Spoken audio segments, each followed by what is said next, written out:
Welcome to Staffing Stories, hosted by Andy Moss. Andy has been in the staffing industry for over 25 years, first as a recruiter, then eventually an account manager and business owner. This is the podcast where we sit down with fellow staffing owners to get the real stories of the successes, the failures, and the lessons learned along the way.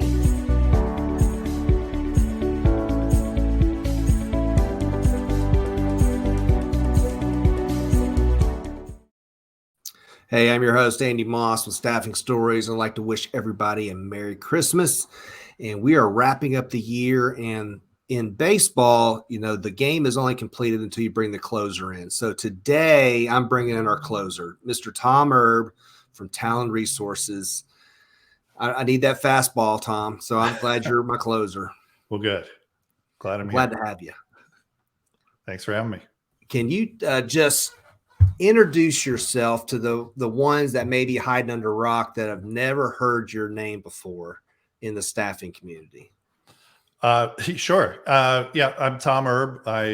My company is Tallann Resources, and I've been in the staffing industry for over 28 years. Tallann's been in business for going on 13 years, I think. Yeah. And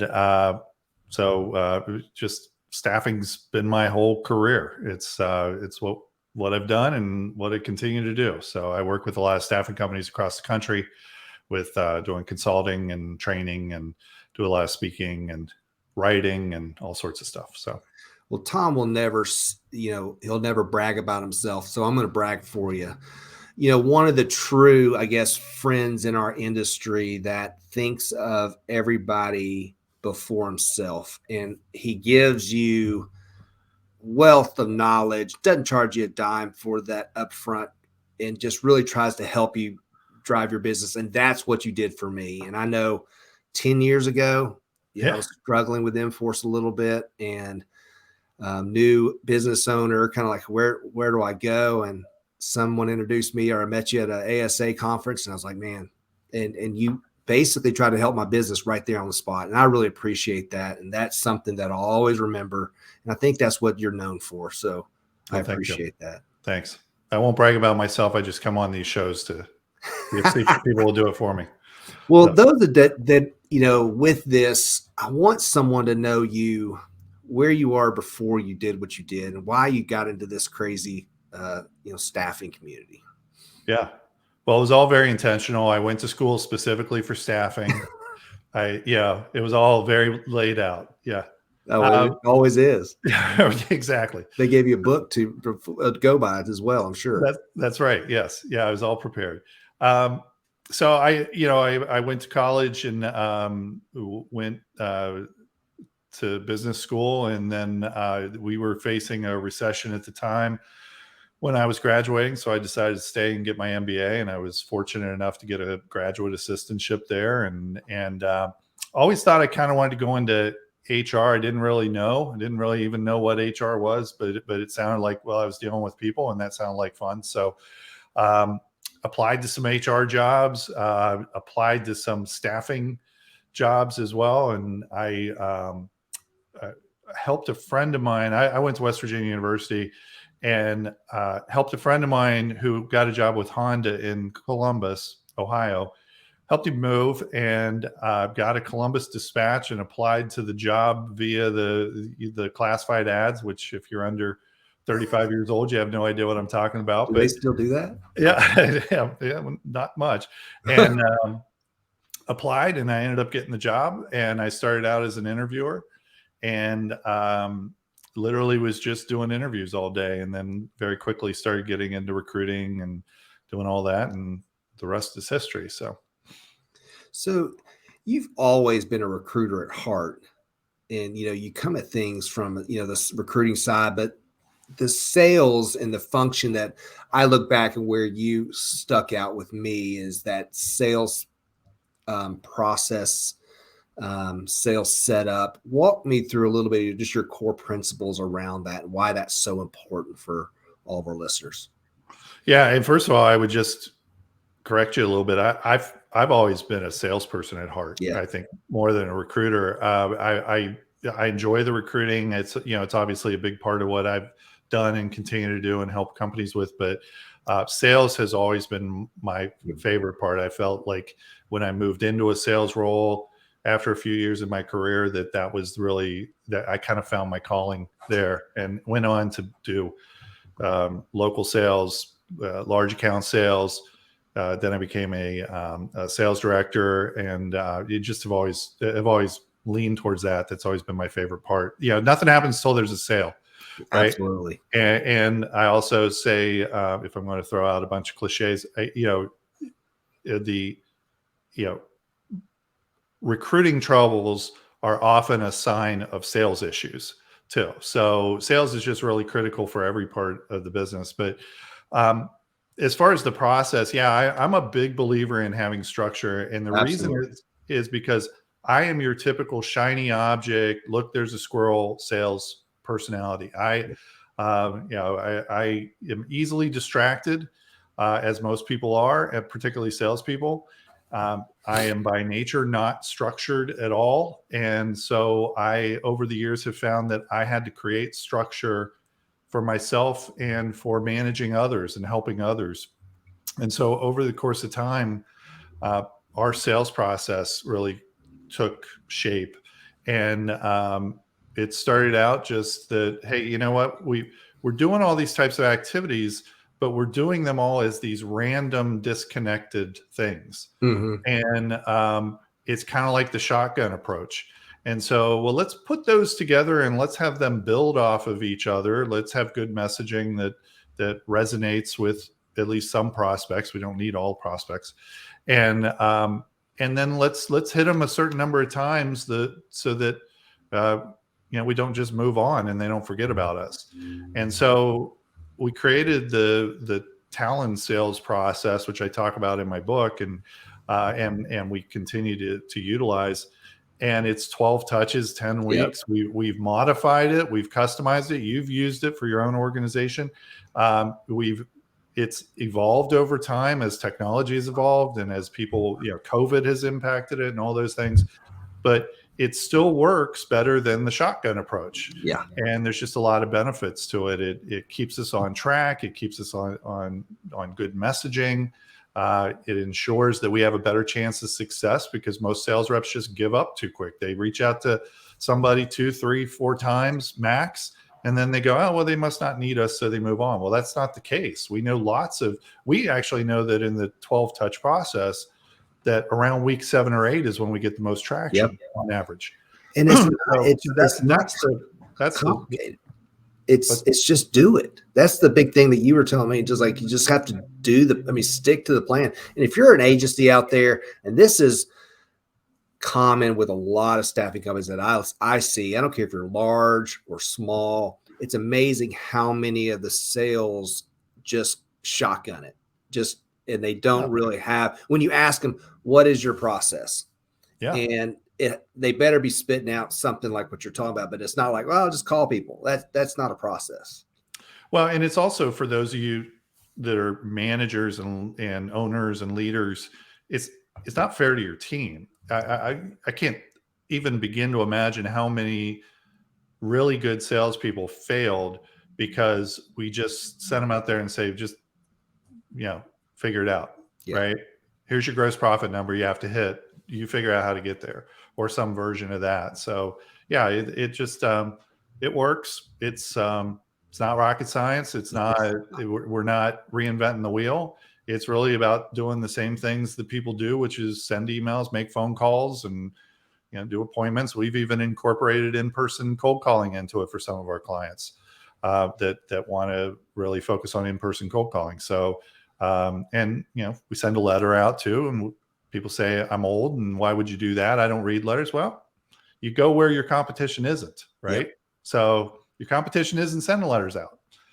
But your clients could be different generations. The letter may reach the desk of somebody that's not an emailer and could care less about it. So you have to do that, but you have to be creative these days. And it's amazing what a letter or postcard of your company will mean in that. Yeah. But I the thing that sticks out to me is how everybody thinks they're the best, sales individual, and you could be very successful, but having someone that can come in and look at your sales process or give you critiques is always good. I mean, just lift the hood up and just check the engine. I think going into next year, it's going to be a big sales year for a lot of people. I mean, that's my opinion, and I would love to ask you here in a second. But do you do a lot of those evaluations where you can kind of like just kick the tires a little bit? Yeah, it's funny. Yes, we do. We do a lot of sales analysis and recommendations, and but it's kind of funny because for the last probably 4 years, almost every conference that has asked me to speak has asked me to talk about recruiting until about the last 6 months. And now all of a sudden sales is back. So, but we'll talk about that more. But yes, we do a lot of that. And again, it goes back to, I get a lot of pushback, especially in the last couple of years. Why would I sell? I can't fill the jobs I have now. Well, no, you probably don't have very good jobs. Yeah.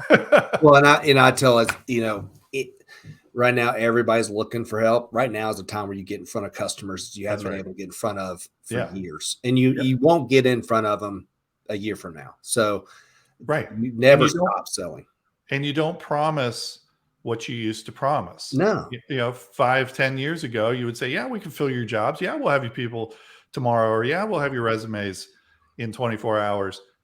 Now you don't do that. You level set expectations.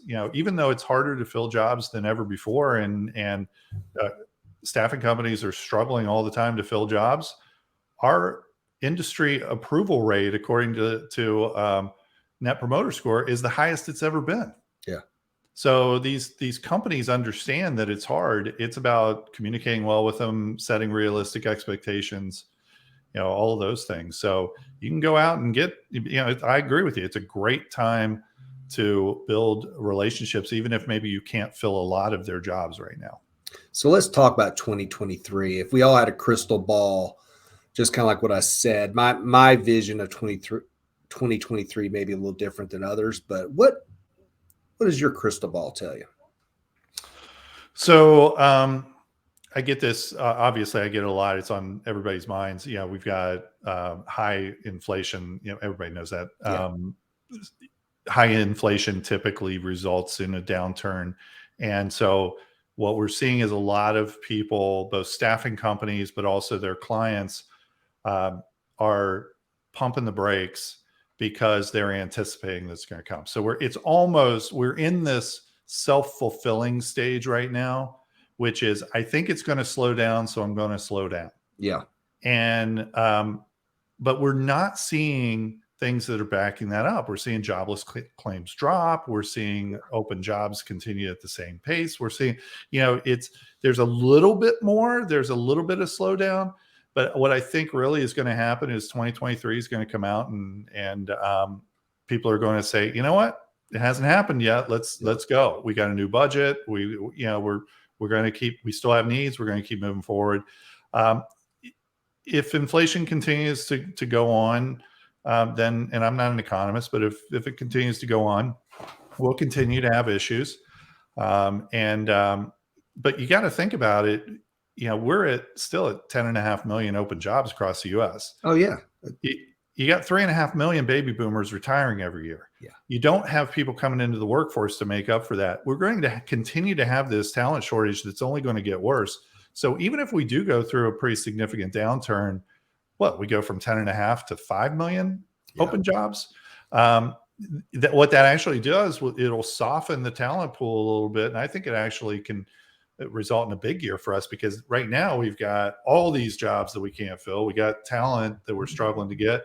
If these come down a little bit and these come down a little bit, it's not like past recessions where the bottom is going to fall out of it. So I'm very optimistic about 2023. I'm always kind of optimistic. Unless you're one of the big international staffing companies, most of us are mom and pops. Most of us are small to mid-sized companies. We don't need, we have a very, very small part of the market. We just need to take a little bit away from our competitors that are taking their eyes off the ball. And we've got competitors. You've got competitors out there right now that they've stopped selling. They've stopped They've stopped hiring internally. They've stopped spending money. They're going into hunker down mode, which is the perfect time to go steal their clients and to go steal their candidates. Do not stop right now. I am the opposite. I'm hammered down. Let's go move our stake 3 feet forward and plant it. Move our stake 3 more feet and plant it. And that's, I see the exact same. And this is a weird recession that we're in. I think it's going to be one next year that it's, I don't think the employment side is going to get hit in this economy like other things, because it's what you said. We've got too many jobs, not enough people graduate to do those jobs. You got baby boom. You got a lot of people retiring, leaving the market. And so it's almost like a recession without the employment hit. But I just I think it's right now is a time to get your voice out there, your brand out there. And really plays into, you need great employees. The only one that's going to find them is a recruiter. Well, absolutely. And we can look back to 2008, 2009, the Great Recession, as precedent for this, because it was a typical recession for all the staffing verticals except for IT. Yep. And IT, there was a shortage of talent. All of us went down this way except for IT, and it stayed flat. Yep. And we're in even a more scarce talent market now than IT was back then. So I feel really good about it. Yeah. A lot of others do. Goldman Sachs just came out with their 2023 forecast, and it was very positive. So there's a lot of, I think we're in good shape. Well, I would encourage any listener that is running a staffing agency to, if you are in that hunker down mode, to stop and evaluate. I mean, that's just that's my assessment of 25 years, your assessment 20 plus years. But sales, if you were in my spot 10 plus years ago, you had sales reps, no structure. Basically, my coaching was there's a phone book, there's a people start calling. That wasn't sales. I would suggest getting with Tom or somebody to evaluate your sales and move your company forward by bringing structure to it. And you work with a lot of ATSs. You're not just with one. I mean, you adapt a lot of ATSs, correct? Yeah, we worked. I mean, I've got probably at this point over 30 different logins on 12, 15 different systems. So I probably, if I looked at my browser right now, I probably have 4 different ATSs that are open. So we work with all of them. And that's the other thing too, is that you want to look at scalability, and the best way to scale is through automation. Yep. Is through the different automation tools, either in your ATS or your CRM or as a standalone. And it's the automation is just it has matured, but it also has become more mainstream, especially from a pricing standpoint. So where it's very affordable now to have automation, and we use it all the time. And then the other thing to do, look at other types of technology. We look at incorporating video a lot in our sales process now, because just like we're doing right now, people like to see faces. Video is huge. If just look at social media, it's just nothing but video now. So that's how people.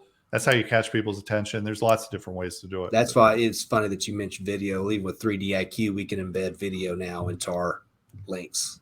So it's not just the text. You're absolutely right. So it's, looking at technology, and the owners out there, you have to invest in tech. And that's one thing that at my staffing company that I was always, I'm paying a fortune for my ATS.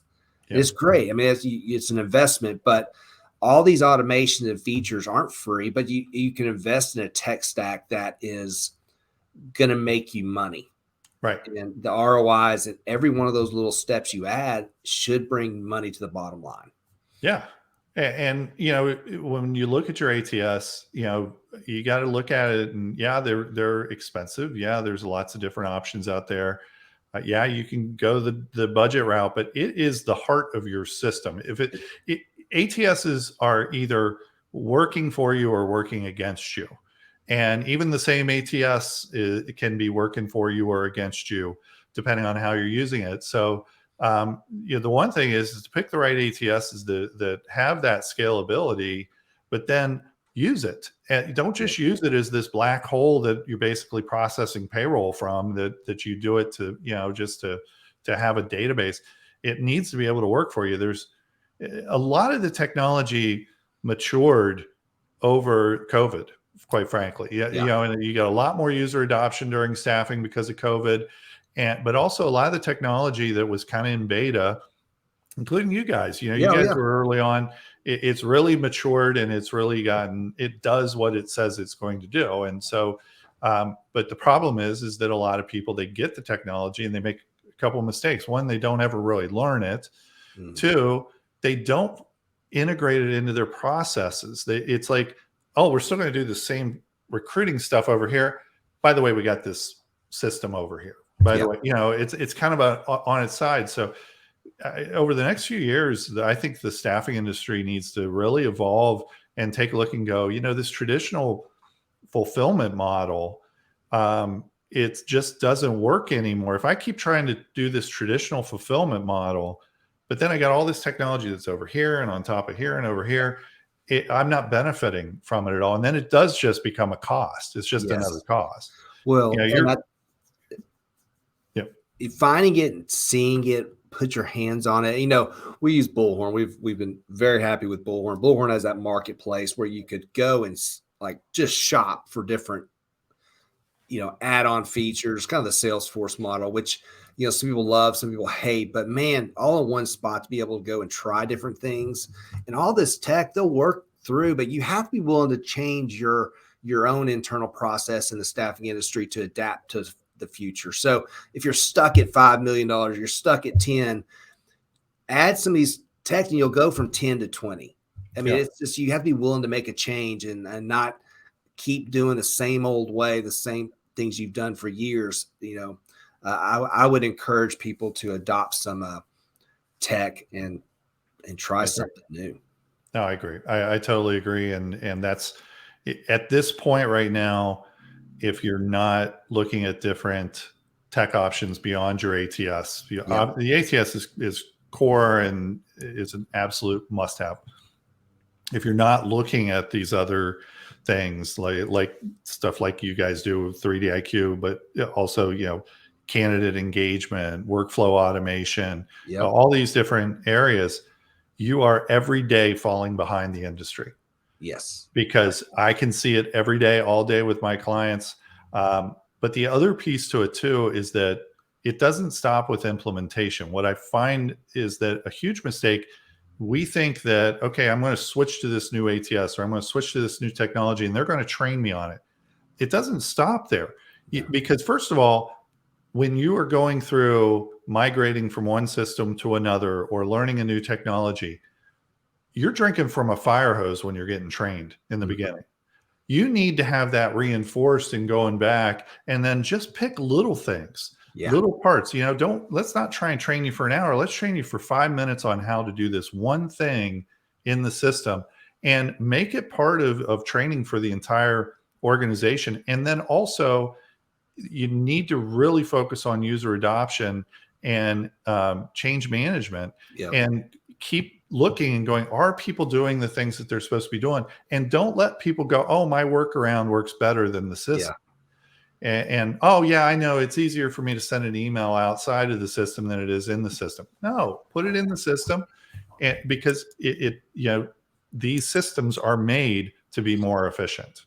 Even if you're a recruiter or a sales rep with a lot of years of experience, I've dealt with a lot of customers that says, oh, they've been with me a long time. They have their own way. That's fine. But, getting that recruiter to adopt to a new thing is adoption. But man, that's the bell cow you want is Jim or Susie, who've been doing this for 10 years, all of a sudden do something new. So, well, yeah. And I mean, you mentioned doing this for 25 years. I'm on almost 29 now. And you still got your hair. The first 25 don't have a whole lot of relevance. I mean, obviously the experience is there, but we literally were working on Lazy Susans. We had Lazy Susan tables with banker boxes with the application. Does that really apply now? Would we want people to be doing that? I don't think so. It wasn't much fun back then either. So, this is the way I've always done it, but doesn't mean that you're going to be effective. And I see it all the time where people come to us and they go, you know what, my sales rep is really struggling, or my top recruiter is really in a slump right now. And we go back and we go, well, you're doing things that are kind of outdated, and you just haven't adapted to the times. And in some cases, it's even how candidates and prospects and clients and employees interact now has changed so much, particularly in the last 2.5, 3 years. So I totally agree. Well, this has been a very great conversation, and we could probably go on for hours more, but Christmas is around the corner. So what are your top 3? Do you have any top 3 Christmas gifts that's on your list for the wife or anything? Well, she'll watch this, so I can't tell her. Not here. for her. Does this go out after she Christmas? Needs ideas. She needs ideas for you. Oh, for me? Oh, yeah. No, we've already done that. So my birthday's on December 10th, and so we have a combined Christmas and birthday. So I asked for a watch. So I'm into these micro brand watches, and it's a cool little bronze micro brand watch with a meteor dial. It's actually made from a meteor, so it's kind of really cool. Yeah. Well, we're at this age where my Christmas gift is our Christmas gift. That too. Yeah, we what are we getting for Christmas? Not what do I get? So we have that too. Yeah, we're going on vacation after this, so that's our Christmas gift. So yeah. Well, thanks a lot for being part of Staffing Stories, and again, you've been more than gracious, and you're that way with everybody, not just me, with your time, and you really stick out trying to help organizations. So if you are struggling and you're listening to this, reach out to Tom. Probably one of the better calls you'll ever have. Well, thanks, Andy. Appreciate it. Thank you. Merry Christmas. The Staffing Stories podcast is brought to you by 3DIQ, founded by recruiters for recruiters. 3DIQ's industry-leading product suite complements your submission process in Bullhorn from start to finish and helps you deliver a cutting-edge customer experience. Triple your placements with our powerful resume submission platform, candidate marketing, and client portal. Visit 3diq.com/stories to learn more.